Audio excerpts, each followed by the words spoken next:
Job, chapitre 15. Eliphaz de Théman prit la parole et dit: Le sage répond-il par un vain savoir? Se gonfle-t-il la poitrine du vent d'Orient? Est-ce par d'inutiles propos qu'il se défend? Est-ce par des discours qui ne servent à rien? Toi, tu détruis même la crainte de Dieu.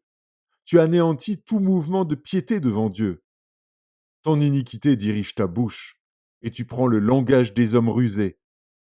Ce n'est pas moi, c'est ta bouche qui te condamne. Ce sont tes lèvres qui déposent contre toi. Es-tu né le premier des hommes? As-tu été enfanté avant les collines? As-tu reçu les confidences de Dieu? As-tu dérobé la sagesse à ton profit? Que sais-tu que nous ne sachions pas? Quelle connaissance as-tu que nous n'ayons pas? Il y a parmi nous des cheveux blancs, des vieillards, plus riches de jours que ton père.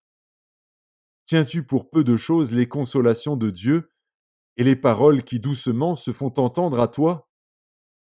Où ton cœur t'entraîne-t-il? Et que signifie ce roulement de tes yeux? Quoi? C'est contre Dieu que tu tournes ta colère et que ta bouche exhale de pareils discours. Qu'est-ce que l'homme pour qu'il soit pur? Celui qui est né de la femme peut-il être juste? Si Dieu n'a pas confiance en ses saints, si les cieux ne sont pas purs devant lui, combien moins l'être abominable et pervers, l'homme qui boit l'iniquité comme l'eau? Je vais te parler, écoute-moi, je raconterai ce que j'ai vu, ce que les sages ont fait connaître, ce qu'ils ont révélé, l'ayant appris de leur père. À eux seuls appartenait le pays, et parmi eux nul étranger n'était encore venu. Le méchant passe dans l'angoisse tous les jours de sa vie, toutes les années qui sont le partage de l'impie. La voix de la terreur retentit à ses oreilles. Au sein de la paix, le dévastateur va fondre sur lui. Il n'espère pas échapper aux ténèbres. Il voit l'épée qui le menace. Il court çà et là pour chercher du pain. Il sait que le jour des ténèbres l'attend. La détresse et l'angoisse l'épouvantent. Elles l'assaillent comme un roi prêt à combattre.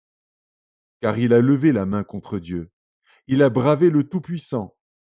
Il a eu l'audace de courir à lui sous le dos épais de ses boucliers. Il avait le visage couvert de graisse, les flancs chargés d'embonpoint. Et il habite des villes détruites, des maisons abandonnées, sur le point de tomber en ruine. Il ne s'enrichira plus, sa fortune ne se relèvera pas, sa prospérité ne s'étendra plus sur la terre. Il ne pourra se dérober aux ténèbres, la flamme consumera ses rejetons, et Dieu le fera périr par le souffle de sa bouche. S'il a confiance dans le mal, il se trompe, car le mal sera sa récompense. Elle arrivera avant le terme de ses jours, et son rameau ne verdira plus. Il sera comme une vigne dépouillée de ses fruits encore verts, comme un olivier dont on a fait tomber les fleurs.